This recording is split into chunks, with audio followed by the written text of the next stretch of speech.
2018 жылы қараша айында 6-шы жұлдызында осы мал өлуіне себепті мен сіздерге ақпарат бергенмін. Ал енді келесі беретін ақпаратым. Менің малымның 6-шы қарашаның жұлдызында өлген малымнан бастап 12-ші қараша күні осы менің малымды актіледі. 6-сынан бастап өлген малдарыңыз? 6-сынан бастап өлген малды 12-ші қараша күні актіледі. Ал оған шейін маған ешқандай актілейміз деп айтылған жоқ. Тек маған 8 күні қараша күні менің малымды осы қансегек ауруы деп доказать етіп өздері ветеринарный врачтар. Сөйтіп менің 8 күні маған қансегек ауруынан не салды. Егу жұмыстары жүргізілді ма? Ал менің сол егу жұмыстар жүргізілгеннен бастап 13 қараша күні менің малымның қансегек екенін дәлелдеп, сол қансегек ауруына менің малымның өлімі тоқтады. Ал сол 13-ші шейін 12-ші күні мен малымды 3 жерге өртегем. Өйткені маған жұқпалы, басқа малдарыңа сенің жұғады деп ветеринарный врачтар маған не бергеннен кейін мен малымды 3 жерге өртедім.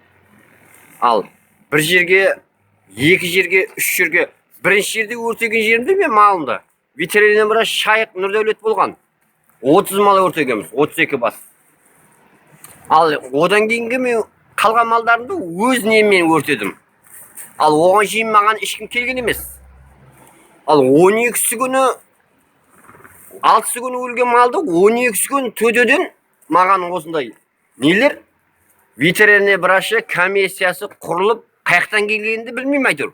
Бір жақтан келді, аспаннан ба, неден ба. Сөйтіп мен 12-сі күні ана өлген малдарды, 3 жерде өртеген малдарды актіледі. Ал сонда мен таң қалдым.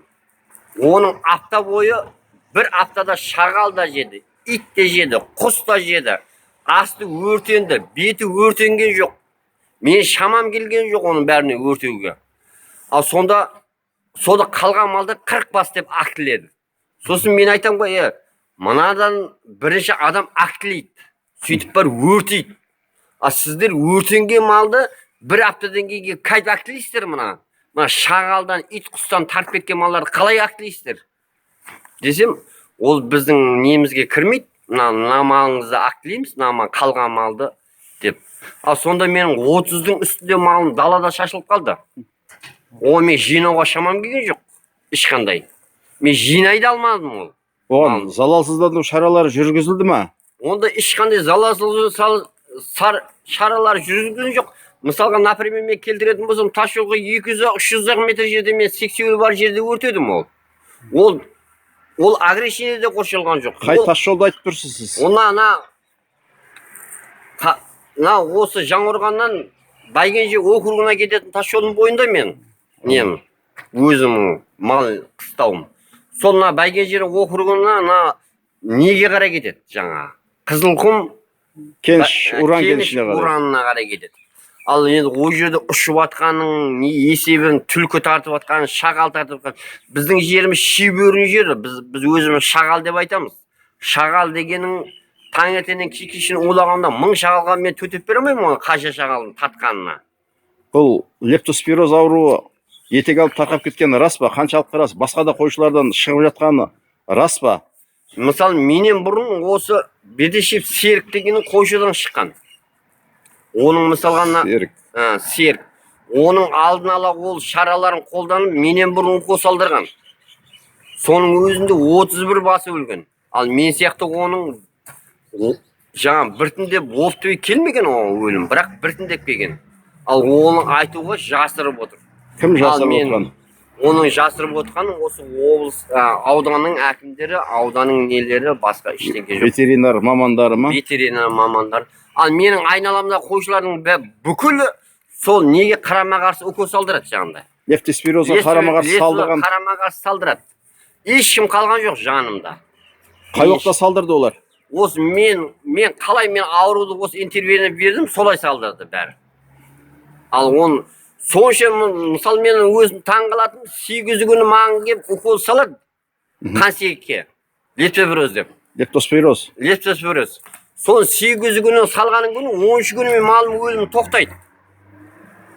Ал 13 күні тоқтағаннан кейін олар менен 10 күні ме 11 күні ме анализ алады да, осы 21 күні анализді шығарғанда қансеге емес деп шығарады. Қандай ауру болып шығады? Сонда мен олардың қандай ауру шығаратынын мен білмедім. Сосын мен кеше барып сұрадым, сендер енді ана қансеге емес деген қандай ауру шығарасыңдар енді? Отравление депті ғой. Ал маған отравление. Отравление деген сендер қандай болатынын білесіңдер ме? Отравление көктемде болады. Көк шыққан кезде, ащы шөп шыққан кезде, жаздың күні отравление. Малдың біреу екеуі болады. Мен отравление қандай болатынын білемін. Мал шаруашылығында айналысқан 20 жылдан көлемінде отравление қандай болатынын білемін. Ол отравление, ол өйткені қан сиіп тұр ғой, сендер көздерімен көрдіңдер ғой. Еті сағайып кеткен, қаны сиіп тұрғандар. Сендер өздері қан сиектіңдер, қан сиекке дәріледіңдер, қан сиекте тоқтаттыңдар мен ауруымды. Ал енді мен сендер жасырып осыңдар. Өйткені аудан басшыларына менің енді интервьюмді берген кезде 31 канал, 24 каналда маған қан сиек лепсовоз болса төленеді деген мен өтемақым. Өтемақы төленеді деген. Өтемақы төленеді деген. Ал аудан жасырып отыр. Бұның өткен үлкен қылмысқа барып тұр бұлар. Ал маған сен не істейсің дегендей қылып тұр. Ал сонда мен не істеуім керек, қара халық? Сіздерге ар жағында уран кеніштері, Қызылқұм, Байкенұру уран кеніштері қаншалықты жақын? Олар бізден өте алыс. Өте алыс. Мен оған ешқандай қатысым жоқ. Уран кенішіне, уранның несіне. Содан бір кислота шықпа, отравление болған жоқ па? Одан нақты одан емес. Одан нақты ол отравление, неге уран кенішінде өзіме жұмыс істегем, қанша жердің астына кететін кислотасына шейін білем. Мен осы 2011-дің көктемінде сол уран кенішінде жұмыста шыққам. Оған шейін мен істеппегем. Ал екінші мәселе, мына айтатыным. Сырғалау. Сырғалау мәселесіне келгенде маған менің атымнан мен көктемнен бастап сырғалау мәселесін айттым. Малды сырғаласаңдар, қозылар сырғалаңдар. Кімдерге айттыңыз? Өзім Шайық, Нұрғиса деген өзіме кеп жүрген пешелерім айтам. Өзің пешелеріңізге? Пешелерім айтам. Сөйтсем ұмытып кеттік дейді. Кейін сырға жоқ дейді. Ең соңында мен Фазилов Төлеман деген менің фельдшерім Нұридин соған жолыққанда бізге 4 мың сырға келді, одан кейін жоқ дейді. Ол жетіспейді. Ол жетіспейді деді. Ал енді заң жүзінде келген кезде маған не жазып беріпті? Ауданның әкімі Әуезбеков, сосын Айдар мына жерде. Айдар мырза. Ал енді бұлардың соңынан іс қозғалып жатқан кезде Айдаров пен Әуезбеков жолдас маған 25-ші статьяны қойыпты да 5-ші 6-ші тармағымен деп ауылға жіберіпті. Мен соны письмоны алдым. Сөйтсек былай деп жазыпты. Адам айтса сенгісіз нәрсе, сіз бізге сырғалау несін хабарламағасыз деп. Хабарлама, сырғалау жөнінде малды. Сырғалау жөнінде. Адам көктемде сырғалайды ғой малды. Малды көктемде сырғалайды. Май енді. Мысалы біздің оған жиын Бақытжан деген фельдшеріміз болған. Фамилиясын ұмытып тұрмын енді. Ал Бақытжан көктемде келіп сырғалайтын тұғын. Қозыларды. Туған қозының бәрін сырғалап кетеді. Ал сол кеше мен Бақытжанға звондап сұрасам, сен Бақытжан көктемде сырғалайтын ғой, біз қалай десек, Ахмет дейді, сенің өтінішіңде біз өзіміз жазамыз, қол қоямыз, біз келеміз, сырғалай береміз, сен дымда білмейсің, сен мал бағып жүрген адамсың дейді да. Сізге енді өтініш жазбадыңыз, письманы бермедіңіз деп кінәлап тұр ғой бұлар. Енді менің бұлардың заңында мен өтініш бермеуім керек екен, письма бермеппін. Письманы бермепсіз. Письма бермеппін. Сонда бұлардың заңы мен қалай екен түсінбедім. Өйткені заң енді бұларға кіріп жатыр да. Письманы беру керек, өтініш жазу керегіңізді ескертті ма бұлар? Ол оған шейін ескерткен жоқ. Мен ала жазда айтып келдім да шаршадым. Ең соңында маған айтылғаны 4 мың сырға келді, сізге жетпей қалды, болды деді. Ал мен ертең өлген малдарында кеше Айдаров деген жолдас сырғасы жоқ деп жазып жатыр. Сырғасы жоқ деп сен неге жазасың деп өлген малды. Сен алдындағы мысалы мен 40 басымды, 86 басымды өртеген жерден 40 бас алдың ғой. Соның біреуінде сырғасын сен көрген жоқсың ғой, бәрін өртеп жібердің ғой. Нап сен көрмейсің соның сырғасын. Оның сырғасын ешқайсы көрген жоқ. өртенген жерде қалды, өйткені олар келген де жоқ. Басында ауыртқан жоқ ештеңкеге. Ал сөйтіп өрте жіберіп, енді актілеген кезде, ең соңында бір 2 мал өлген кезде сырғасы жоқ деп жазады. Тағы да қандай малшылардың малы бұл аурумен ауырды, нақты білесіз ба? Беделбек нақты Серік деп білемін. айттыңыз. Беделбек Серіктен 31 бас мал кетті дедіңіз ба? Иә, Беделбек Серіктен 31 бас мал кеткен. Ол бірақ енді айту түнде ана нелері, әкімдері, барлық ветеринария врачтары барған. Жасырып отыр. Жасырып отыр. Сосын жанында қойшылардан кеткен, анадан кеткен, мынадан кеткен. Нақты айтар болсақ, кімдерден кеткен? Нақты айтар болсақ, сол Беделбек Серіктен бірінші рет кеткен. Ауру тарқатқан сол жалпы бізге. Өйткені Белбай округінде. Сосын мына жағында Жантеліктен деген қойшыдан кеткен алды бергеннен. Одан қанша бас кеткен? Одан 16 бас, естуімше 16 бас өзінің айтуынша. Ал бірақ оның інісі Құдайберген деген кісі ветеринарный врач. Ол оның өз несін жауып тұр. Ол бүркемелеп тұр. Бүркемелеп ананы айтқызбайды. Ал ол мені айтайын десем, ол өзінің несін жасырып тұр. Сосын енді інісі врач болғанымен мен айта алмай тұрмын. Өйткені інісі жасырып тұр оны. Ал құрметті прокурор, мына арызымды мен Жаңақорған облысының, Жаңақорған ауданының Дүйсенбаевқа тапсырамын. Мысалы мен арызым жазып отырмын қазір. Мысалы. Бұған дейін шағымдандыңыз ба? Бұған дейін алдында шағымданып, прокуратураға да облыс, аудан әкіміне де берген мен өзім шара қолдан. Мен бұл жерде ешқандай шара көріп тұрған жоқпын.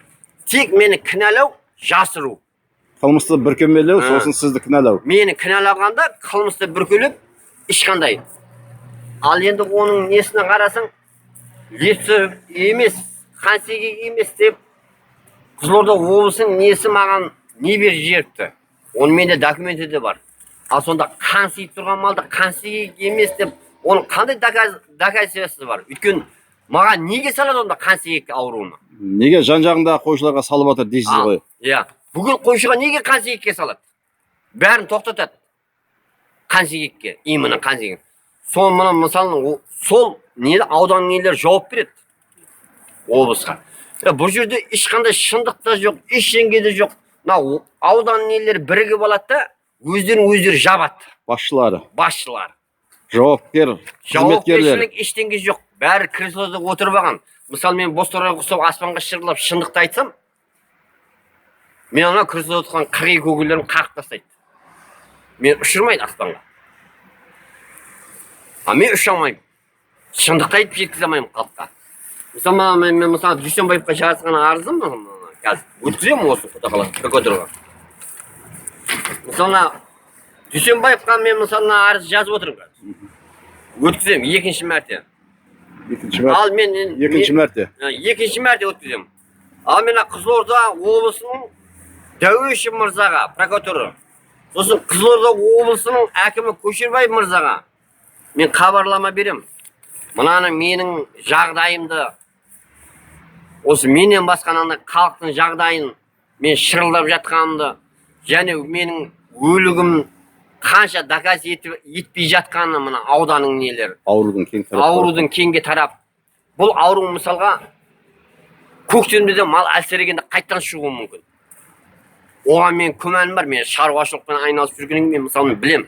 Көктемде қайттан шығады.